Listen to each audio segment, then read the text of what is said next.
Published 1703 est, the 11th of November 2017. Updated 1854 est, the 11th of November 2017. Theresa May is effectively being held to ransom over Brexit by Boris Johnson and Michael Gove, a bombshell leaked letter reveals.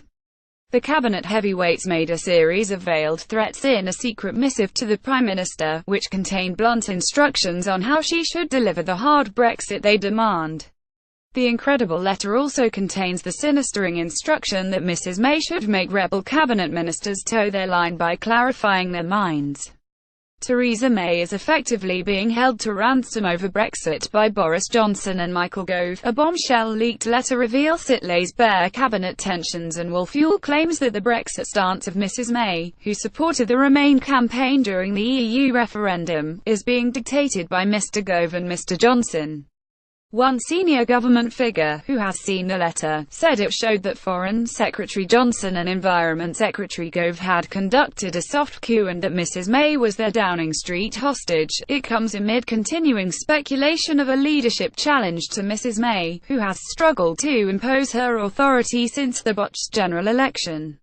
In the missive, the Brexit cheerleaders instruct the embattled Prime Minister in blunt terms to underline her resolve to achieve a total break with Brussels, accused Chancellor Philip Hammond, who wants a soft Brexit, of not showing sufficient energy and letting the EU hold Britain over a barrel by refusing to plan for the possibility Britain walks away from talks with no deal on trade relations under the cosh. The cabinet heavyweights made a series of veiled threats in a secret missive to Theresa May pictured, which contained blunt instructions on how she should deliver the hard Brexit they demand. Post-Brexit transition must end on June 30, 2021. Stop Hammond letting EU hold you over barrel. Ossified mandarins must not wreck Brexit. Gag ministers who've not internalised Brexit, meet us when you consider it wise. Lecture the Prime Minister on how to run your government, and say it is vital for her to display more confidence. Settle her to articulate the following, and then set out their own hard Brexit manifesto, including naming June 30, 2021, as the fixed end of Britain's transition period after we leave the EU in March 2019. Government insiders say the letter, the contents of which have been made known to the Mail on Sunday, was sent last month.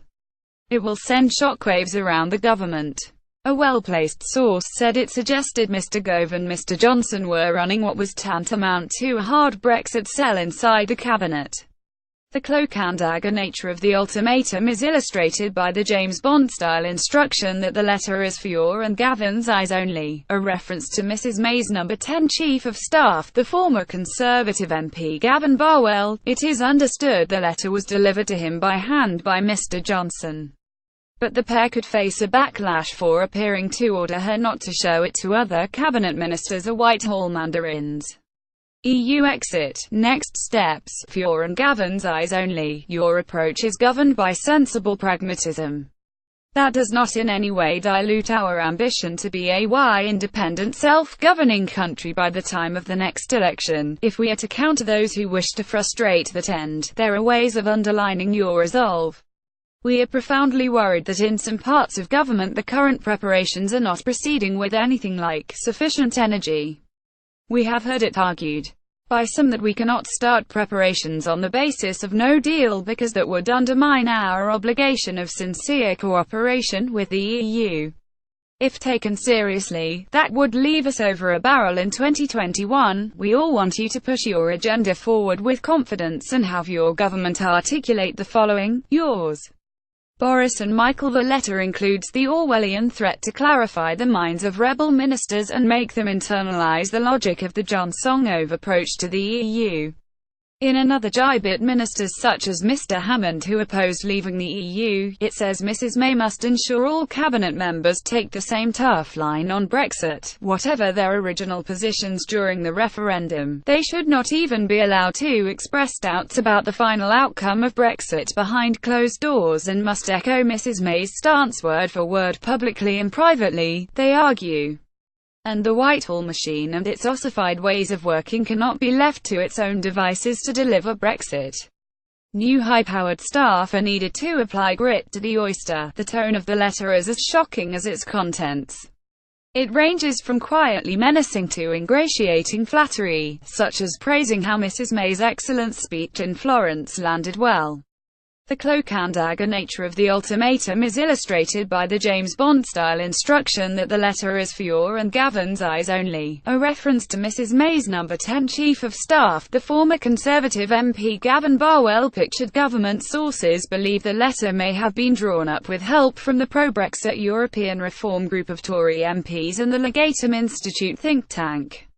The letter says Mrs May's sensible pragmatism is no excuse for watering down Brexit, and that to counter those who wish to frustrate that end, there are ways of underlining your resolve. Mr Johnson and Mr Gove do not name Mr Hammond but refer to his comment that Britain had to engage in sincere cooperation with the EU, saying such a stance would leave us over a barrel. The pair also warn Mrs May to rein in Mr Hammond over claims he refuses to spend public money planning for a no-deal outcome.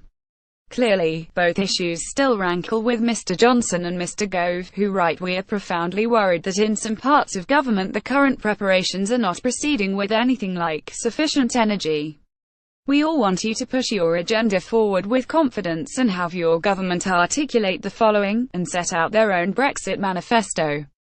The letter ends with a conspiratorial offer by the pair to meet Mrs May to discuss her responses and when you consider wise. A No. 10 spokesman said, "We do not comment on leaks." Asked why Mr Johnson and Mr Gove had bypassed Whitehall officials, the spokesman added, "It is common practice under governments of all colours for cabinet ministers to offer advice and views to the PM. Mr Johnson and Mr Gove declined to comment. What do they think they're doing? Analysis by political correspondent Glenn Owen. The Brexit ultimatum from two of Mrs May's most ambitious and calculating ministers is the starkest illustration of her struggle to maintain discipline in a cabinet riven with warring factions. Mr Johnson and Mr Gove made their move in the wake of her calamitous speech to the Tory party conference. Despite their protestations of loyalty, they smelt weakness, and have seized the opportunity to strike against the Remain camping cabinet, headed by Philip Hammond.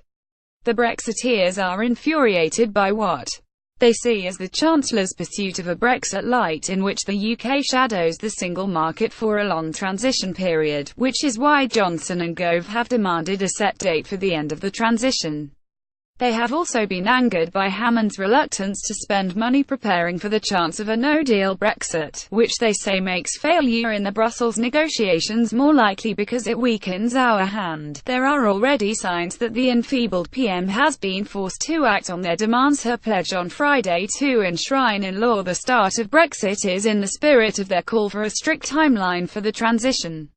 And last week's announcement that Mr Gove was joining a war cabinet of 6 predominantly Leave-backing ministers plotting Britain's negotiation strategy fits with a call for No. 10 to take greater control of the Brexit process. With the number of Tory MPs who want Mrs May to stand down now close to 40, her grip on power is too fragile for her to resist. How Boris and Gove buried hatchet. Big Glenn Owen. The joint letter shows how the on-off Brexit bromance between Michael Gove and Boris Johnson has been rekindled by shared ambition. Mr Gove, the man who spectacularly torpedoed Mr Johnson's leadership hopes last year, has formed a deadly cabinet axis with the Foreign Secretary to strong-arm Theresa May into enacting their vision of Brexit. The pair, contemporaries at Oxford, have been friends, through journalism and politics, for decades. But it was when they met at Mr Johnson's home in February 2016 for a secret dinner, revealed by the Mail on Sunday, that they agreed the explosive political pact which led to Britain severing its ties with the EU. The combination of Mr Gove's brains and Mr Johnson's campaigning flair propelled the Leave campaign to victory in the referendum later that year. They looked set to take the double act into Downing Street, with Mr Gove backing Mr Johnson for leader following Mr Cameron's resignation. But hours before the deadline closed for candidates, Mr Gove withdrew his support and announced he was running in his own right, killing Mr Johnson's hopes in the process. The move backfired, and appeared to have destroyed their friendship for good. Now, despite the mutual wariness of their respective entourages, they have buried the hatchet for fear of being accused of reneging on promises they made during the campaign. The first public sign of their rapprochement came after Mr Johnson published his 4,000-word Brexit manifesto in September, with Mr Gove making supportive remarks. They have calculated that they are stronger together than they are apart. So was Dubai-backed think tank behind letter. Government insiders believe the Johnson-Gove letter was written with advice from the Tory European Reform Group, which in turn has close links with the Legatum Institute. The think tank, seen as right of centre, is run by Baroness Philippa Stroud, ex-Side to Brexit cheerleader and former cabinet minister Ian Duncan Smith. Earlier this year, Matthew Elliott, chief executive of the official Vote Leave campaign, joined as a senior fellow. The wealthy Mayfair-based institute is funded by a Dubai-based investment bank. Some insiders believe the ERG is using the institute's resources to provide a shadow civil service on Brexit, to counter claims that most senior Whitehall mandarins are unenthusiastic about Brexit. A spokesman for the institute said the Legatum is politically neutral, and has never provided funding to the ERG. One ERG member denied that the group advised Gove and Johnson.